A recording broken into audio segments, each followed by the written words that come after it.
Welcome back to GCN Racing. Today we went through the halfway point of the Vuelta a España for stage 11. Yesterday though, Primož Roglic blitzed around the 36km time trial course in Po, putting 26 seconds into his nearest challenger on the day, Paddy Bevin of CCC, and at least a minute into every single one of his GC rivals. He's now in the red jersey for the first time and has a commanding lead of almost 2 minutes over Alejandro Valverde. Here's your top 10. Miguel Angel Lopez now in third at 2 minutes and 11 seconds, whilst Quintana tumbled from first to fourth and has a lot of ground to make up. Today it was a hilly but not mountainous 180 kilometres which started from Saint Palais in France before crossing the border and finishing at Urdax in Spain. Rolling, hilly but certainly not mountainous, in theory this one should be for a breakaway and a relatively quiet day for the GC riders. It took a while for the break to go this morning, but after 15k's we had a group of 14 out front. Best placed on GC was Ben O'Connor of Team Dimension Data, but he was no real threat to Roglic, starting the day over 37 minutes down.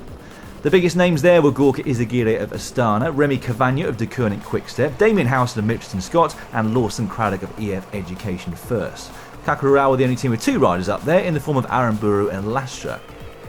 The biggest climb of the day came with 60k's to go, and it proved to be a launch pad for the first attacks from the breakaway. Izagirre looking to use his climbing prowess to make the difference, and that increase in pace was enough to distance KOM leader Angel Madrasso of Burgos BH. Over the top of the climb, it was Aaron Buru who took the maximum 5 points, Izagirre just behind him, the duo going over the top with just a handful of seconds over the remainder of the breakaway. A warp speed descent though saw them both increase their advantage over the bulk of the break, but as you can see here they were being chased by Craddock who would eventually catch them. They would later be joined by Howson and Gebreit-Gabia of Dimension Data, but soon after, as they approached the final categorised climb of the day, most of the break were back together. Damien Howson would once again be on the move over the top, but there really was very little to separate the riders in the breakaway, who spent much of the following kilometres continually attacking each other. And that was the way it would continue well into the last 30 kilometres of the stage. Here we have a group of 7 riders just clear of the rest of the breakaway, but it would soon be back together again. With no real threat up the road in the breakaway, Jumbo-Visma could afford to be reasonably relaxed today. They allowed the gap to rise steadily over the course of the stage, up to over a quarter of an hour as the break approached the 25 to go marker. A big move came soon after though, Mikel Iturria of Escali Basque Country Murias. If you don't know much about him, don't worry because I didn't either. But he's 27 from Urnieta, just an hour from today's stage finish, and he's never won a professional bike race. Iturria was looking brilliant out front, his advantage up to 39 seconds with 14k's remaining. Remy Cavagna, third in yesterday's TT, had an untimely puncture in the latter stages, but he'd not only get back on, but sweep straight past the rest of the group in pursuit of Aaron Buru, who had also gone on the counter-attack. Those attacks saw the gap come down by 25 seconds in the space of just 4 kilometres, and it looked like Iturria's dream was about to be shattered. Wasn't quite over for him yet though, in fact the gap even increased slightly over the top of one of the uncategorised climbs. And it was in fact on one of those uncategorised climbs that the legs of Cavagna exploded. Not a big surprise given the efforts he'd already had to put in both yesterday and today. With 8k's to go, there really was everything still to play for and still attack after attack behind our lone leader.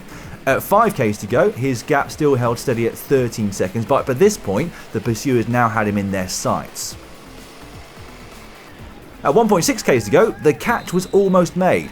Howson and Gebreit-Gabia just a few metres clear of the rest and closing in on the lone leader.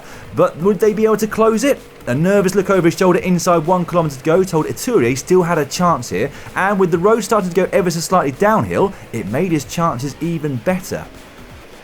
A closer finish to a stage you rarely get to see. Iturria's legs must have been on fire by this point, but from somewhere he found the strength and energy to push all the way to the line, and he'd done it. What a way to take your first ever pro win in your home Grand Tour in the place where you live. Chapeau Mikel, that's going to be a stage that you are never going to forget. Impressive stuff. Behind him it was a disappointed Lastra who would finish in the runner-up spot, but the day belonged to this man, who was of course swamped by the press straight after the finish line.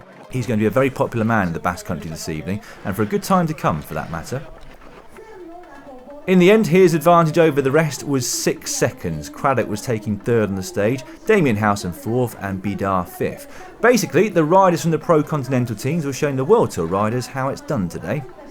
There is confirmation of your top 10 on the day, rounded out by Cavagna, Izagirre having to settle for 9th place, Fabro there in 8th, whilst Benjamin Thomas of Groupama FDJ was in 7th. We had to wait some time before the peloton eventually crossed the line, over 18.5 minutes down on the winner. Primož Roglič though safely in there and still topping the general classification, which looks like this. Exactly the same as this morning, in fact. 1 minute and 52 ahead of Valverde, Lopez in 3rd at 2 minutes and 11. Tomorrow, once again, should be for the breakaway. 171.4 kilometres to Bilbao on rolling terrain with 4 third category climbs. 3 of those come in the final quarter of the stage, and the last one, the Alta de Alias, is a wall. It has gradients of up to 20% over its 2.4 kilometre ramps. My prediction is Theo Gegenhardt of Team Ineos. See you tomorrow.